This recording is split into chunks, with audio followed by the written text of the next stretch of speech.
The 22 Immutable Laws of Marketing was written by Ries and Jack Trout. Published in 1993, the book soon became a must-read for marketers, entrepreneurs, and business executives. Its ongoing popularity stems from its strong, simple explanation of the principles that the authors contend govern good marketing, independent of trends, technology, or industry. Ries and Trout, both seasoned practitioners and theorists, produce these laws not only through academic theory, but also through years of practical observation and consultation with some of the world's top businesses. Their primary thesis is as radical as it is simple. Marketing is a battle of attitudes rather than things. Success in the marketplace is determined by gaining a dominant position in the consumer's mind rather than having the objectively best product or service. The 22 laws are portrayed as axioms, universal truths that businesses disregard at their peril. They cover a wide range of strategic themes, including the importance of being first in the market, the law of leadership, the hazards of line extension, the law of line extension, the value of owning a term in the consumer's mind, the law of focus, and the need for sacrifice. Each chapter is dedicated to a specific law, with real-world examples demonstrating the success of those who followed the rules and the failure of those who did not. One of the book's most fascinating features is its unwavering clarity. Ries and Trout are brutally honest in their judgments of previous marketing disasters, prompting the reader to reconsider traditional knowledge. They contend that many marketing failures are caused not by a lack of imagination or effort, but by breaking these fundamental laws, often under pressure to develop too quickly, please too many stakeholders, or respond reactively to competition.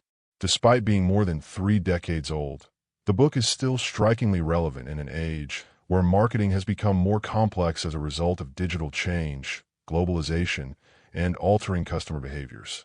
That's because the 22 Immutable Laws of Marketing is fundamentally about strategy rather than techniques. While platforms and technologies evolve, the psychology behind how consumers perceive companies and make decisions remains fairly stable. Ries and Trout's paradigm provides timeless wisdom that transcends shifting tools and trends. This book is not a guide to implementing marketing campaigns. Rather, it is a manifesto for thinking about marketing in the right way.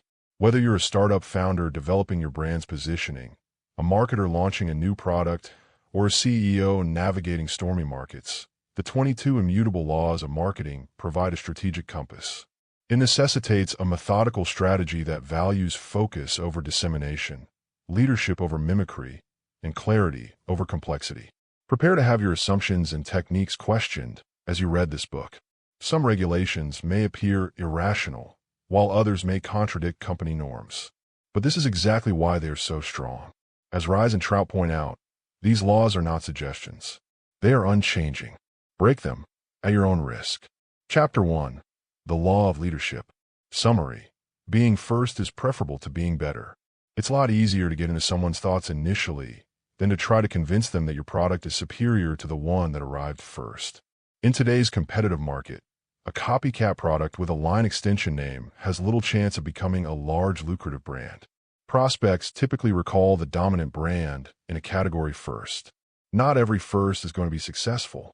Timing is a concern. Your first may be too late. People like to keep with what they have. One reason the first brand retains its leadership is that the term frequently becomes generic, e.g., how do I make a Xerox? If you're launching the first brand in a new category, always strive to use a name that may be used broadly. Marketing is a struggle over perceptions, not things. Chapter 2. The Law of Categories. Summary. If you can't be first in one category, create a new category where you can be first. If you didn't get into the prospects head first, don't give up hope. Find a new category that you could be the first in. It's not as difficult as you may expect. When launching a new product, the first question you ask oneself is not, how is this product superior to the competition? But first what? In other words, what is the first category in which this new product appears? Everyone is interested in what is new. Few people care about what is better. When you're the first to enter a new category, promote it. In essence, you face no competition. Chapter 3. The Law of the Mind. Summary. It is preferable to be first in the imagination than first in the marketplace. Being first in the marketplace is only important if it permits you to get into people's minds first. Once a decision is made, it cannot be reversed. Attempting to persuade someone to change their views is the most inefficient thing you can do in marketing. If you want to leave a lasting impression on someone, you can't crawl your way into their mind and then gradually establish a positive view over time. The mind does not work that way. You must blast your way into the mind. Chapter 4. The Law of Perception. Summary. Marketing is a battle of perceptions rather than things. Everything in marketing is based on the customer's or prospect's perceptions. The perception is reality. Everything else is an illusion. Only by researching how perceptions arise in the mind and tailoring your marketing campaigns to those perceptions will you be able to overcome your fundamentally erroneous marketing instincts. Customers usually rely their purchasing decisions on secondhand perceptions, which complicates the battle even further. Instead of using their own senses, individuals make purchasing judgments based on someone else's perception of reality. This is called the everybody knows principle. Chapter 5. The Law of Focus. Summary. The most potent marketing concept is to possess a word in the prospect's head. A corporation can achieve tremendous success if it can find a method to own a word in the prospect's imagination. It's not a complicated word. This is not a created one. Simple words, straight from the dictionary, work best. The leader owns the word that represents the category. Word association tests can be used to determine the legitimacy of a leadership claim. If you're not a leader, your words must be narrowly focused. Even more crucial, your word must be available in your category. Nobody else can have a lock on it. The most effective words are simple and benefit-oriented. No matter how sophisticated the product or the market's needs are, it is always preferable to focus on one term or benefit rather than 2, 3, or 4. Words come in various forms. They may be benefit-related, e.g., productivity prevention, service-related, e.g., home delivery, audience-related, e.g., youth, or sales-related, e.g., preferred brand. A corporation will eventually have to adjust its words. You cannot accept someone else's word. What will not work in marketing is abandoning your own word in favor of one held by someone else. You can't narrow the focus on quality or any other idea that doesn't have opposing viewpoints. When you decide on a word to focus on, be prepared to deal with the attorneys. Once you have your word, you must go out of your way to safeguard it in the marketplace. Two companies cannot claim the same word in the prospect's mind. Chapter 6. The Law of Exclusivity. Summary. Two companies cannot have the same word in the prospect head. When a rival holds a word or position in the prospect's mind, it is pointless to try to own the same term. Chapter 7. The Law of the Ladder. Summary. Your strategy is determined on where you are on the ladder. All products are not created equally. Prospects make decisions based on a mental hierarchy. In each category, there is a product hierarchy in mind. Each rung features a brand name. Your marketing plan should be based on how quickly you enter the consciousness, and hence which rung of the ladder you occupy. Of course, higher is preferable. The mind is selective. Prospects use their ladders to decide which information to embrace and reject. In general, a mind will only take new information that is compatible with its product ladder in that area. Everything else is ignored. Products that are purchased infrequently and provide an unpleasant experience typically have few rungs on their ladders. The ultimate product, which provides the least amount of pleasure and is purchased only once in a lifetime, has no rungs on its ladder. There is a link between market share and your position on the ladder in the prospect's mind. You typically have twice the market share of the brand below you and half that of the brand above you. The prospect believes that 7 is the maximum number of rungs on a ladder. Sometimes your own ladder or category is too small. It may be preferable to be a small fish in a large pond than a huge fish in a small pond. In other words, being third on a large ladder is sometimes preferable to being first on a tiny ladder. Before beginning any marketing effort, ask yourself, where do we rank on the prospect's mental ladder? Every market eventually becomes a two-horse contest. Chapter 8. The Law of Duality. Summary. Every market eventually becomes a two-horse race. A new category is initially represented by a multi-runged ladder. The ladder gradually reduces to 2 rungs. When you look at marketing from a long-term perspective, you'll notice that the battle is usually fought by 2 key players, the old trusted brand and the young upstart. In a maturing industry, third place is a challenging position to hold. Understanding that marketing is a two-horse race in the long run will help you plan your short-term strategy. If you want to finish second, the leader will dictate your strategy. Chapter 9. The Law of Opposites. Summary. If you want to finish second, the leader will define your strategy. A firm should turn its leader's strength into a weakness. You must first identify the essence of the leader and then provide the possibility with the contrary. In other words, attempt to be different rather than better. It's frequently the upstart versus the old reliable. By presenting yourself against the leader, you divert business away from all of the other options to number one. You must promote yourself as an alternative. As a product ages, it often sustains some detrimental damage. Marketing is frequently a balancing of legitimacy. The first brand to grasp the concept is frequently able to depict its competitors as untrustworthy pretenders. A good number two cannot afford to be shy. When you stop focusing on number one, you leave yourself exposed to not only the leader, but also the rest of the pack. Chapter 10. The Law of Diversion. Summary. A category will eventually break into two or more categories. A category begins out as a single entity. However, the category eventually divides into other groups. Companies make mistakes when they try to use the same well-known brand name in two different categories.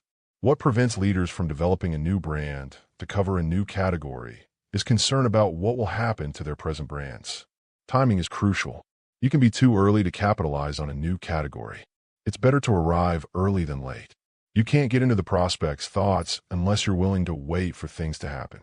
Chapter 11. The Law of Perspective. Marketing impacts occur over an extended period of time. Chapter 12. The Law of Line Extension. Summary. There is an intense drive to increase the brand's equity. The law of line extension is the most frequently violated law. When you try to be everything to everyone, you will surely end up in difficulty. Line extension is the process of transferring the brand name of a successful product to a new product that you want to introduce. Line expansion nearly never works in the long run, especially when there is fierce competition. Invariably, the brand that does not have a line extension is the category leader. Top management sees line extension as a profitable short-term strategy. Chapter 13. The Law of Sacrifice. Summary. You must give up something in order to obtain something. If you want to be effective, you must narrow your emphasis to establish a place in the prospect's mind. To be successful, a new brand must be the first in its industry, or the new brand should be positioned as an alternative to the leader. The law of sacrifice opposes the law of line extension. If you want to be successful today, you must give something up. There are three things to sacrifice: product line, target market, constant change. If you want to be successful, you need to cut rather than expand your product line. The corporate world is made up of large, diverse generalists and small, tightly focused specialists. The most effective strategy to keep a consistent position is to avoid changing at all. Chapter 14. The Law of Attributes. In conclusion, every attribute has an effective inverse. Crest's ownership of cavities led to other toothpaste brands focusing on other features such as taste, whitening, and breath protection. Marketing is a contest of ideas. So, if you want to achieve, you must have your own idea or attribute to base your efforts on. Without one, you should offer a low price, an extremely low price. When you accept a negative, the prospect will respond positively. Chapter 15. The Law of Candor. Summary. When you accept a negative, the prospect will respond positively. Candor is quite disarming. Every negative word you say about yourself is immediately taken as true. Positive utterances, on the other hand, are viewed as questionable at best, especially in advertisements. You must substantiate a positive statement to the prospect's satisfaction. A negative remark does not require any supporting evidence. If you have a poor name, you have two options: change it or make fun of it. The one thing you cannot do is disregard a negative reputation. Admitting an issue is something few businesses do.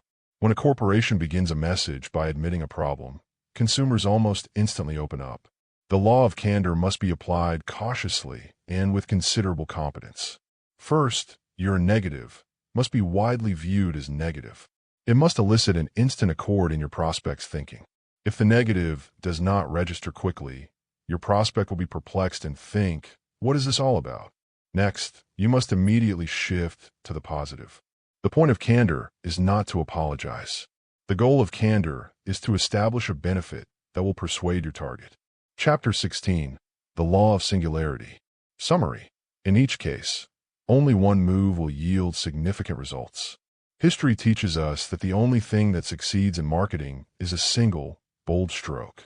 You cannot forecast the future until you know what your competitors' plans are. Chapter 17. The Law of Predictability. Summary. You cannot foresee the future unless you know what your competitors are planning. Failure to foresee competitive reactions is a primary cause of marketing failures. Good short-term planning entails identifying the angle or word that distinguishes your product or company.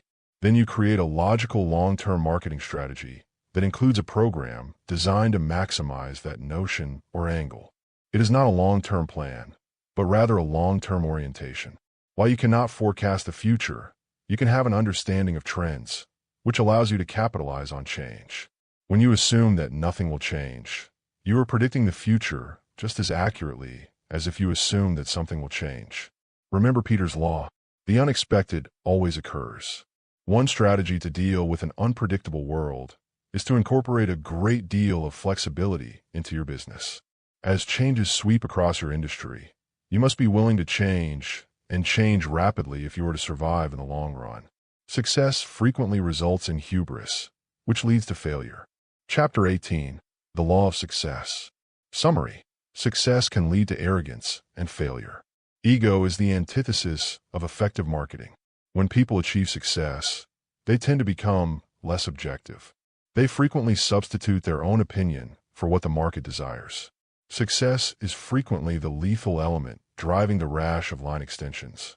When a brand becomes successful, the corporation believes that the name is the key cause for the brand's success. As a result, they immediately hunt for new things to brand with their name. The more you identify with your brand or corporate name, the more likely you are to fall for the line extension trap. Brilliant marketers understand how their prospects think. They put themselves in their clients' shoes. They do not impose their worldview on the situation. The larger the company, the more likely it is that the CEO has lost contact with the front lines. Failure is to be expected and acknowledged. Chapter 19. The Law of Failure. Summary. Failure is to be expected and accepted. Too many businesses strive to mend rather than drop things. Admitting a mistake but doing nothing about it is bad for your career. A better technique is to identify failure early on and cut your losses. Nobody has ever been fired because they did not make a daring move. Chapter 20. The Law of Hype. Summary. A situation is frequently the inverse of how it looks in the media. When things are going well, a corporation does not require the hype. When you need the hype, it usually indicates that you're in trouble. Chapter 21. The Law of Acceleration. Summary. Successful programs are based on trends rather than fads. A fad is a wave on the ocean, whereas a trend is a tide. A fad gets a lot of attention, whereas a trend receives very little. Forget fads, and when they do come, attempt to suppress them. One approach to ensure long-term demand for your items is to never fully fulfill it. Chapter 22. The Law of Resources. Summary. Without proper finance, an idea will not take flight. Even the best idea in the world will fail if it lacks the necessary funding.